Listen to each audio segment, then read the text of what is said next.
Some of the people that you saw in the open there were part of a focus group. All of the people you saw in the open there, speaking in that focus group. A focus group last night in Pennsylvania that included 5 Trump voters, none of whom had good things to say about the president. We're going to see more of that focus group later in this hour. The president went to Springfield, Missouri today to give one of those speeches where he is locked on a teleprompter and obviously reading it for the first time, discovering facts in it for the first time, like this one. I'm especially pleased to be here in Springfield, the birthplace of a great American icon, the legendary Route 66. Who would have known that? Yeah, who would have known that? Well, pretty much everyone in that room in Springfield, Missouri today would have known that. The people who wrote that speech for you and put it in the teleprompter knew that, but Donald Trump obviously didn't know that until he read it in his teleprompter today. And I'm sure there's absolutely no chance that Donald Trump knows where Route 66 ends, and I'm not going to tell him. He's going to have to learn that someday in his teleprompter, but actually that'll probably never be in Donald Trump's teleprompter because Route 66 doesn't end in Trump country. I'll give him just a little hint. It ends at the Pacific Ocean in a place that used to be Mexico and still retains its Mexican place name in honor of St. Monica. I don't expect Donald Trump to be able to figure out where that is because he doesn't speak Spanish, and the name of the place is in Spanish, as are most of the place names in that part of America that used to be Mexico, the part of America that Donald Trump and former Sheriff Joe Arpaio want to cleanse of anyone who they think looks to them like they belong in Mexico. During these speeches, these teleprompter speeches, you can tell that Donald Trump's teleprompter is filled with things that he does not know, including, in many cases, the names of the United States senators from the state that he's speaking in. He made mention of both of Missouri's senators today, Republican Roy Blunt and Democrat Claire McCaskill. What are the odds that Donald Trump walks around with Claire McCaskill's name in his head? What are the odds that he actually knows the name of the Democratic senator from Missouri? Here's how Senator McCaskill's name came up while Donald Trump was closely reading his teleprompter today. We have no choice. We must lower our taxes. And your senator, Claire McCaskill, she must do this for you, and if she doesn't do it for you, you have to vote her out of office. He was very clearly reading the teleprompter when he said her name. It was right there in the prompter. His speechwriters working in the White House on the government payroll wrote that completely political campaign passage in the president's speech in violation of the law. It's against the law for White House speechwriters to write lines like that. Federal government workers are not allowed to use their jobs in campaigning for or against a candidate. Watch what happens when Donald Trump ad-libs off the teleprompter about Claire McCaskill right after saying that. She's got to make that commitment. She's got to make that commitment. If she doesn't do it, just can't do this anymore with the obstruction and the obstructionists. She. When he was ad-libbing, when he was off the teleprompter, he couldn't remember her name, or that's the way it looked anyway.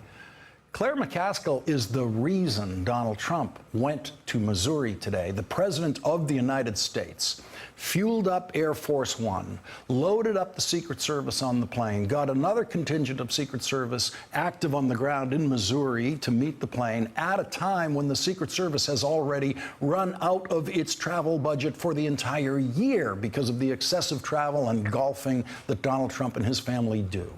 And the president did all of that today with an over-budget Secret Service simply to attack Claire McCaskill and issue a political threat that she better vote for the Trump tax cut bill or he will urge those people to vote her out of office. President Trump took Air Force One to Missouri today in pursuit of exactly one vote in the Senate.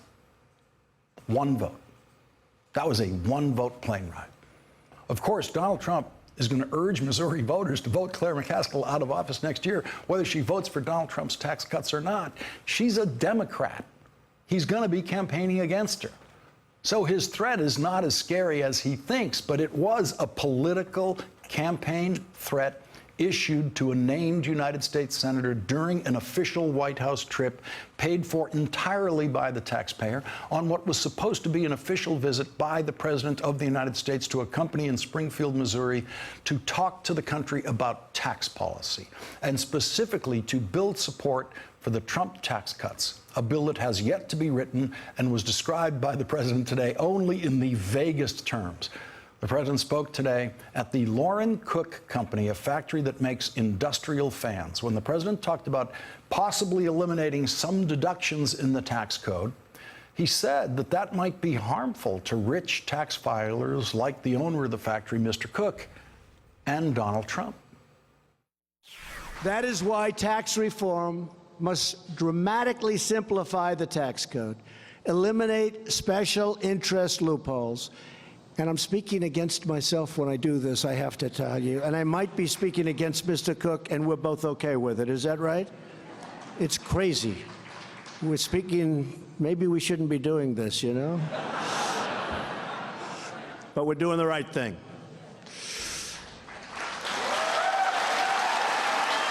True. Last word he said there was true. Is it true? We have no idea.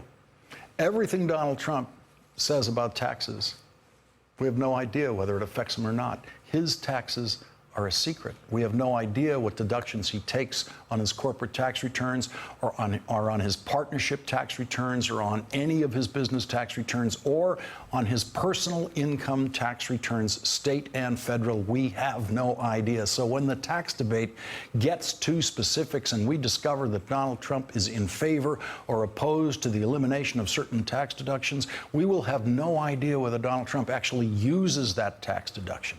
We will have no idea whether he is, as he puts it, speaking against himself. When has Donald Trump ever taken a position against his own self-interest? Let's ask a Trump voter. He is almost totally lacking in empathy. So that's why he scores so poorly on all these issues, just about. He cannot put himself in the other person's moccasins, whether it be racial or international or socioeconomic. He's incredibly obtuse. That's incredible. And I voted for him.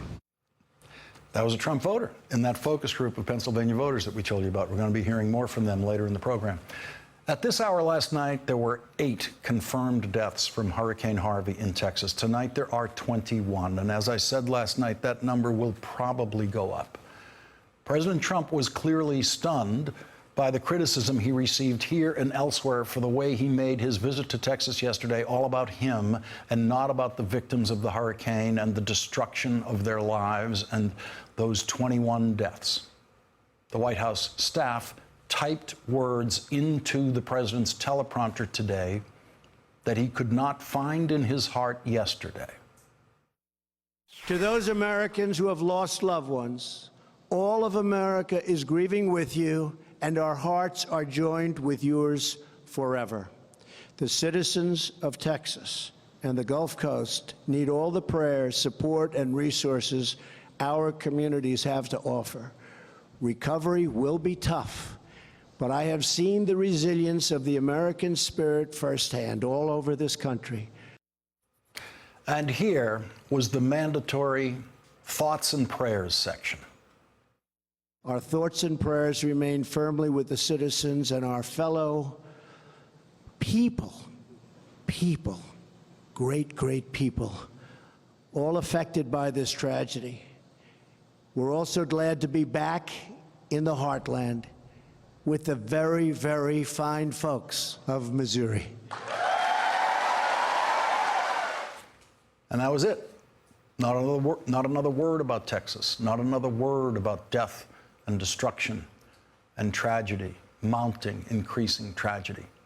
Now it was time for the birthplace of Route 66, tax cuts, and campaigning against Senator Claire McCaskill. The president didn't say another word about Texas today. Hey there, I'm Chris Hayes from MSNBC. Thanks for watching MSNBC on YouTube. If you want to keep up to date with the videos we're putting out, you can click subscribe just below me or click over on this list to see lots of other great videos.